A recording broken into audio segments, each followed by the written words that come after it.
Good morning. I am Pastor Bob Uzzle from the Bethel African Methodist Episcopal Church in Corsicana, Texas. Hope everybody is having a good day so far. This is August the 5th, 2020. Today I wish to pay tribute to Mark White, who passed away 3 years ago today, August 5th, 2017. Mark White was the last Masonic governor of Texas. I can't claim to have known him well, but I did have the pleasure of meeting and talking with him on two different occasions. Each time he was quite friendly and personal. I voted for him in 1982 and again in 1986. I disagreed with many of the decisions he made as governor. However, in my opinion, compared to some of the governors we've had since then, Mark now doesn't look too bad. Mark Wells White Jr. was born in Henderson, Texas, that's in East Texas, March 17, 1940. He attended Houston Public Schools and received a Bachelor of Business Administration from Baylor University in 1962 and a Doctor of Jurisprudence from the Baylor Law School in 1965. So Mark and I shared the same alma mater. I have BA, MA, and PhD degrees from Baylor. He worked briefly in a private legal practice in Houston before serving 3 years as an assistant attorney general. From 1969 to 1973, he was in private practice in Houston. He was then appointed as Secretary of State by Governor Dolph Briscoe. In October 1977, he resigned this position in order to seek public office. He announced his candidacy for Attorney General. He was elected to this office in 1978, serving for 4 years.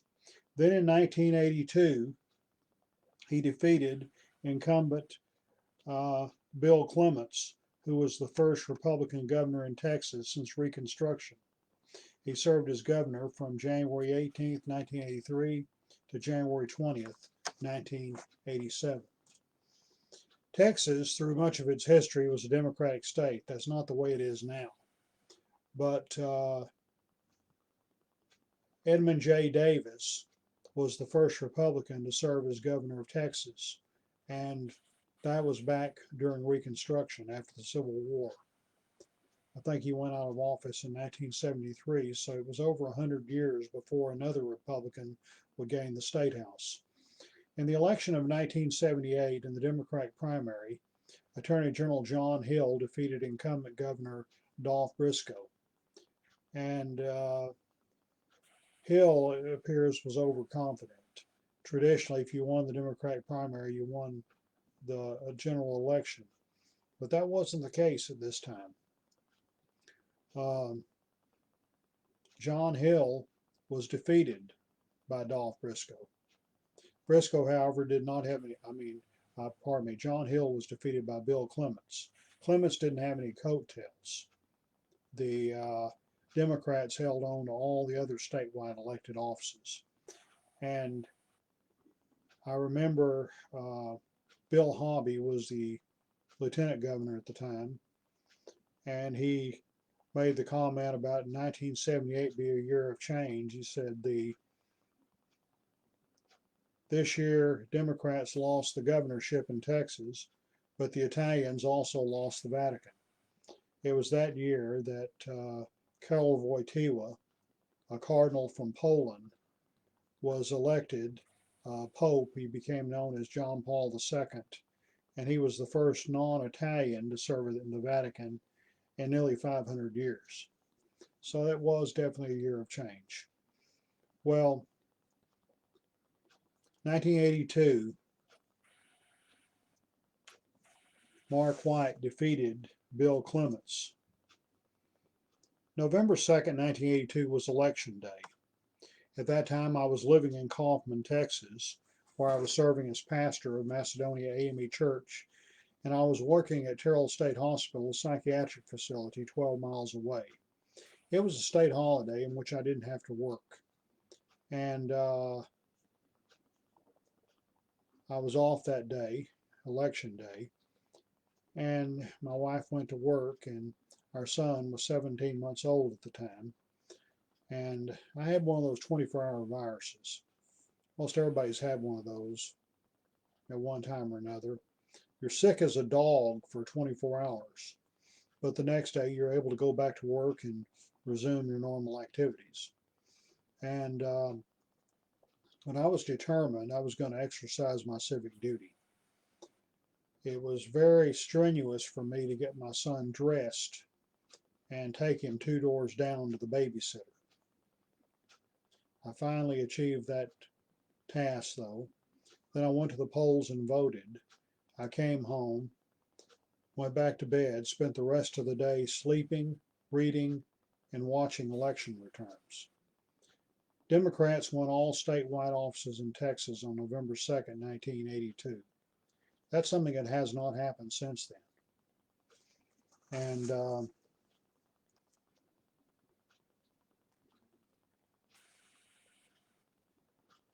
the so it was, and Democrats did pretty good nationwide as well. The only exception was in California, where um, Governor Jerry Brown failed to win the U.S. Senate, and Los Angeles Mayor Tom Bradley failed in his bid to become the first African American governor of California. But otherwise, Democrats went pretty well. Ronald Reagan was president at the time. This was the midterm of his first term in the White House. And historically, the party in the White House tend to lose seats in Congress and governorships during the midterm elections. Most of the time. There have been a few exceptions, in which a incumbent party actually gains seats, but that's the exception and not the rule. But Democrat Mark White, Republican Bill Clements differed on many issues. One issue which they agreed fully was capital punishment. Both strongly supported it. Texas had last used the electric chair in 1964, and the entire country had been under a moratorium, which no executions were taking place. In the spirit of the 1960s, with a great deal of optimism and social concern, use of the death penalty had declined. In 1972, in Furman versus Georgia, the U.S. Supreme Court declared unconstitutional not capital punishment per se, but the way it was being administered at the time. However, 4 years later, after several states, including Georgia and Texas, had revised their laws to meet the constitutional standards, the green light was given for resuming executions in Gregg versus Georgia. Now, the Texas had pioneered a new method of execution, lethal injection. On December 7, 1982, Charlie Brooks Jr. became the first person in history to die in such a manner. Both the lame duck governor and the governor-elect did all they could to see that the execution proceeded as planned. That was one of the issues that I disagreed with Mark White about. I am a lifelong abolitionist, and I never met Charlie Brooks Jr. He was from Fort Worth. He converted to Islam while on death row. He changed his name to Sharif Ahmed Abdul Rahim, meaning noble, praiseworthy servant of Allah. And when I learned about the execution, I was very saddened. And his funeral, he was executed on December 7th, 1982. Then it was on 3 days later, on December 10th, 1982, his funeral was held at the Fort Worth Masjid of Al-Islam.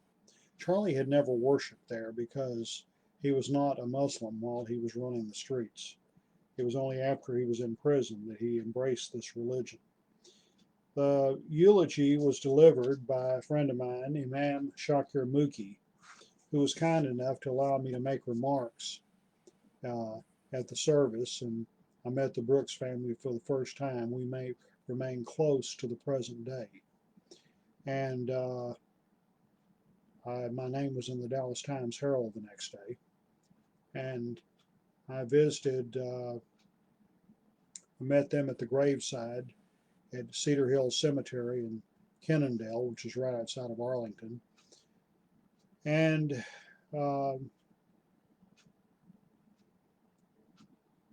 did what I could to comfort the family.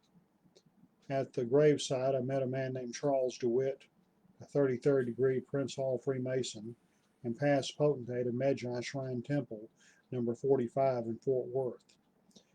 I was a member of Beehive Lodge number 484 in Kaufman. I hadn't joined the Prince Hall Shrine yet, but I told him I was planning on getting in Zakat number 164 in Dallas, which I did in 1983. In 1984, I saw him for the second time at the Zakat Potentates Ball, and he said, "Yeah, you said you were going to get in Zakat," and I said, "You did." And I've seen Brother DeWitt in a lot of different Masonic functions over the years. And when I was pastor at Forest Hill AME Church in Fort Worth from 1999 to 2002, Charlie's ex-wife Joyce visited our church on several occasions, and I became friends with their sons Keith and Derek. And in 2012, on December 7th, at my suggestion, Keith did a great job putting together a memorial service for Charlie that was held at the Riverside Community Center in Fort Worth. But even though I disagreed with Mark White on the death penalty, I accepted his invitation to attend his inauguration in Austin on January 18, 1983. This day, like the date of his election 2 months earlier, was quite rainy. Some of us fought the rain to get to the polls, and then we stood in the rain to watch the swearing-in ceremony. I attended the Continental Breakfast, the prayer service at Hyde Park Baptist Church, where I was able to shake his hand and hold a brief conversation with him, the swearing-in at the Texas State Capitol, the visit to the governor's mansion, lunch in the tents, parade, and Bluebonnet Ball. The latter event included a brief speech by one of my heroes, former U.S. Senator Ralph Yarborough, for whom I had voted in 1972 Democratic primary when I was voting for the first time 2 months before my 21st birthday. It was in 1971 that the voting age was lowered from 21 to 18, so I was able to do that one-time benefit from it. And I shook hands with this elder statesman, Ralph Yarborough, and told him about my first voting experience. I remember he kept his speech brief, acknowledging, "I know you people want to dance," and that's true, we did. And had a great time that night. Former Land Commissioner Bob Armstrong sang a song to the tune of Jerry Jeff Walker's song, "Up Against the Wall, Redneck Mothers." It's called "Up Against the Wall, Republican Governor." Now, Bob Armstrong is dead now, and unfortunately, I've not been able to locate a recording of that song, but it was quite creative. Mark White was not a Freemason at the time of his inauguration. However, all this changed during his first year in office. On November 23, 1983, he was made a Mason at sight by Grand Master J.D. Buddy Backus at the Park Place Lodge number 1172 in Houston. On the same day, he received the 32nd degree in the Houston Scottish Rite Bodies. He held dual membership in University Lodge number 1190 in Austin. So he held membership in Austin and Houston both. And then on October 16, 1989, he received the 32nd degree Knight Commander of the Court of Honor from the Supreme Council for the Southern Jurisdiction of the Scottish Rite. During his 4 years in office, Mark won legislation requiring school students to pass basic skills tests to graduate. establishing competency tests for public school teachers, and raising their salaries, capping class sizes in elementary schools, increasing taxes by $4 billion to finance it all. Yeah, there's a catch. Anytime you got spending money, you got to get it somewhere.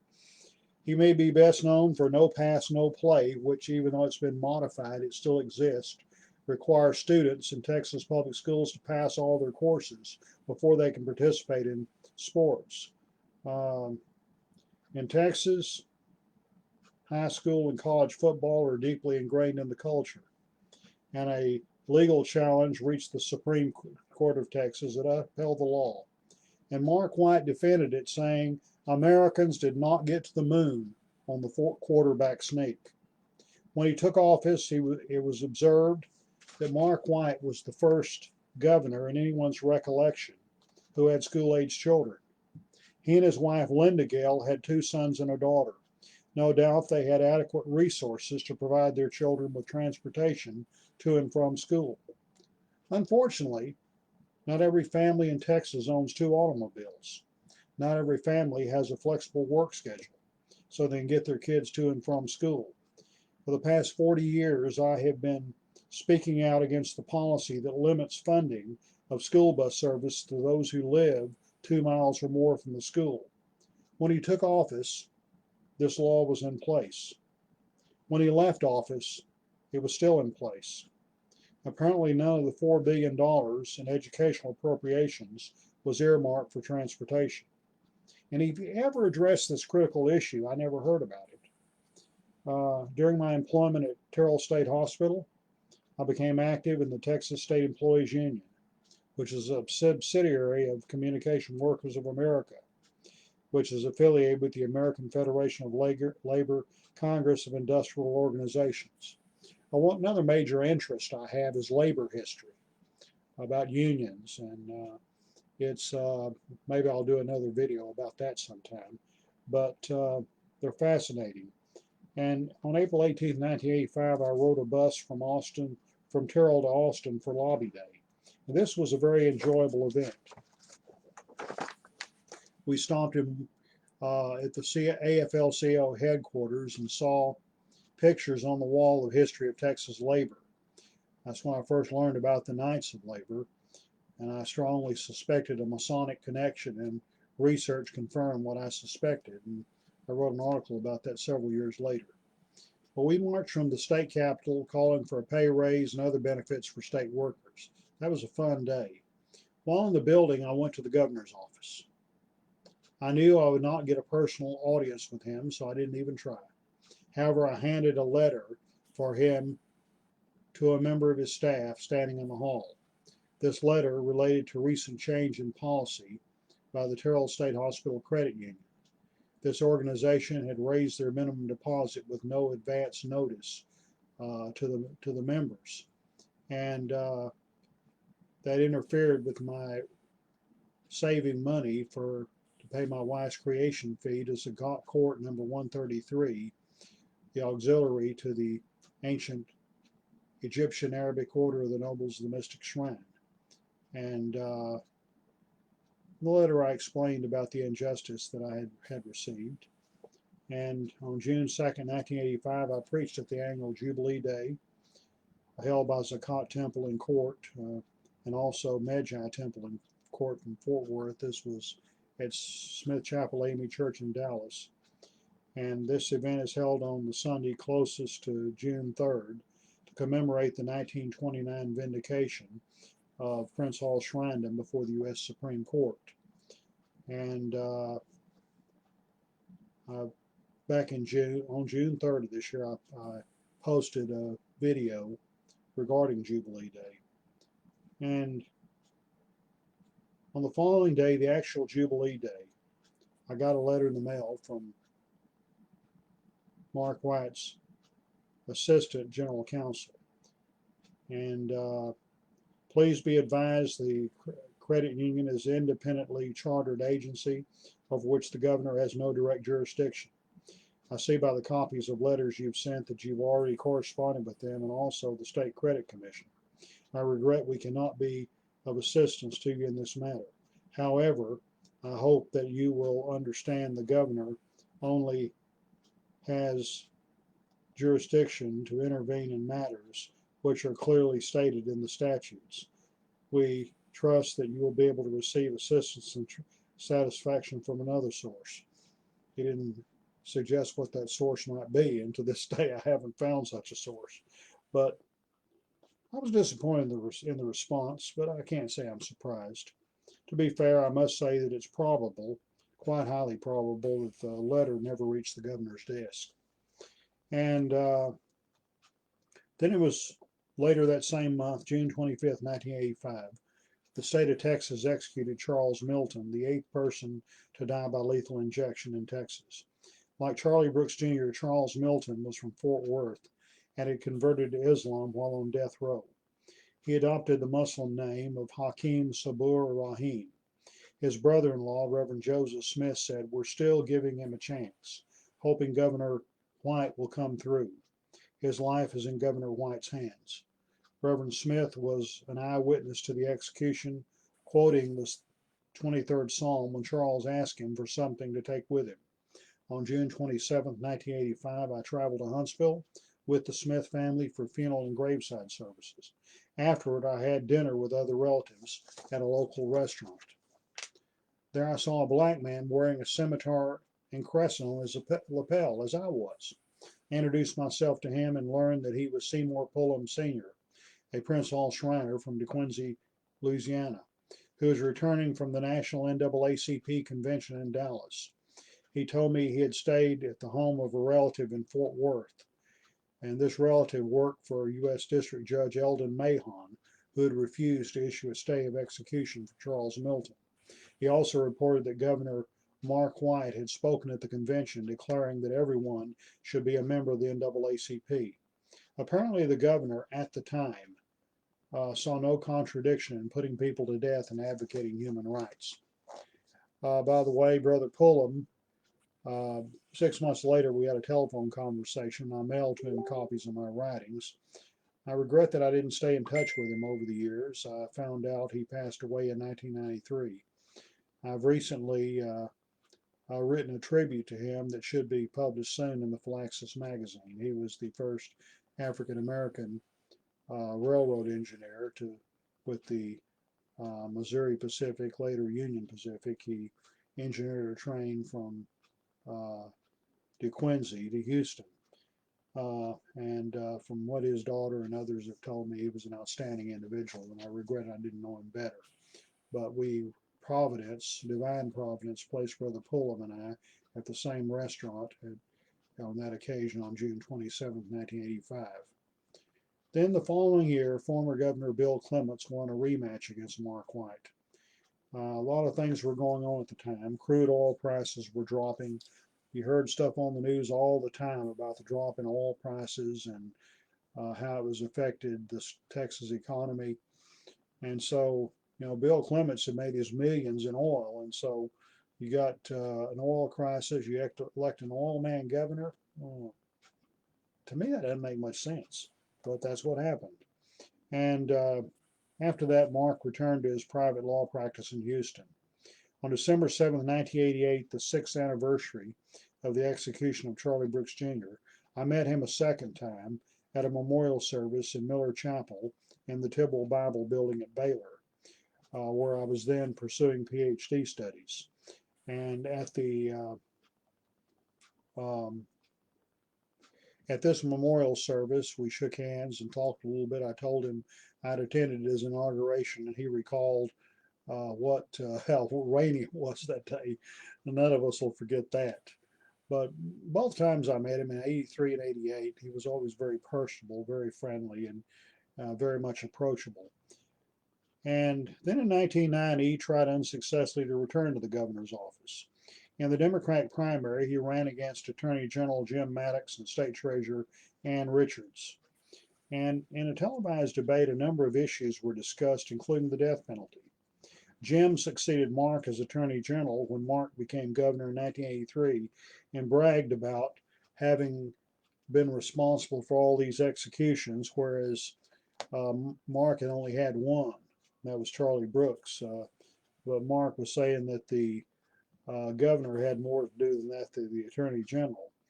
Ann Richards herself was not really, of the three, had less enthusiasm about the death penalty, but unfortunately she had been apparently advised that coming out as an abolitionist would be political suicide. So she said she was willing to carry it out, and she did 49 times during her 4 years in office. Well, Mark was eliminated in the Democratic primary, then Ann defeated Jim in a runoff election. And 24 years after this last political race, the former governor wrote, in 1990, when I was campaigning to take back the Texas governor's mansion 4 years after I was unseated, I ran an ad I now regret. In it, I walked in front of a blown up photographs of 19 men who had been executed on my watch. Only a governor can make executions happen. I did, and I will. At the time, executions were conducted shortly after midnight. On the night of each execution, I made sure I had a direct phone line to the death chamber in Huntsville so that if any last minute issues arose, we could act. Oftentimes, I would walk outside the Capitol to speak to protesters who assembled before each execution. Some call me a murderer, no better than the criminal who had just died. Others wanted to know why it took so long for justice to be done. Not only was I convinced of the guilt of each man, I would tell them, but I believed our criminal justice system delivered fair sentences and could humanely carry out the ultimate punishment. Today, I'm not so sure. As I've watched how the death penalty has been administered over the years, both in Texas and around the country, it has become increasingly clear to me that we just don't do a good job at any phase of the process, from ensuring that capital trials are fair to the actual handling of executions themselves. While it's impossible to know precisely how many innocent people face capital punishment today, a recent study by the National Academy of Sciences estimated that 4.1% of inmates sentenced to die are innocent. With more than 3,000 people on death row nationwide, even that conservative estimate means dozens are facing execution for crimes they didn't commit. As a recovering politician, Mark White volunteered to work with reform groups and innocence organizations in an attempt to redress the concerns about the unfairness of the criminal justice system. In 2012, he lent his voice to the NAACP Legal Defense Educational Fund's efforts to obtain a fair hearing for Dwayne Buck, who had been sentenced to death after a defense mental health expert and then the prosecutor told the jury that he posed an increased risk of violence towards society because he was black. Narrating the video, A Broken Promise in Texas, raced the death penalty in the Dwayne Buck case. He also served as longtime co-chair of the Constitution Project's Death Penalty Committee, on which he worked with other former prosecutors and governors and corrections officers to advance bipartisan efforts at death penalty reform. And he was a valued member of the American Bar Association's Texas Capital Punishment Assessment Team. In an interview conducted shortly before his death, he made the following character-defining statement: "I never give up on the state, on my country. If you give up, then you're part of the problem." He never became a full-fledged abolitionist, but it looked like he was moving in that direction. And I would like to think that had he lived longer, he would have endorsed abolition. His son Andrew White does favor abolishing the death penalty. It was at Mark's funeral that Andrew made the decision to run for governor, and he was defeated in the Democratic primary in 2018. And I was more enthused about Andrew White's campaign than I have about any political campaign in many, many years. I sincerely hope he runs again and is successful. Even though Texas remains largely a Republican state, it's been so since 1998, with the growing Latino population, that's expected that there'll be a change in the future. Democrats will be competitive again. By the way, Mark White had appointed more African Americans and Latinos to public office than most of his predecessors. And as I say, he was the last Masonic governor of Texas. His legacy is quite complex. I enjoyed meeting him and talking with him in 1983, again in 1988. I disagreed with him on the death penalty, but I'm pleased that in his later years he had second thoughts about his uncritical support of the practice. I would like to believe that had he lived longer, he would have become a full-fledged abolitionist. I was disappointed in his failure to help me resolve the problem with the Terrell State Hospital Credit Union. I regret that none of the $4 billion educational appropriations was directed to eliminating the 2-mile rule on school busing. Nevertheless, Mark White was a decent human being and one of the better governors of the Lone Star State. Hope I can have another conversation with him when I enter the celestial lodge above. Rest in peace, Brother White. Have a great day.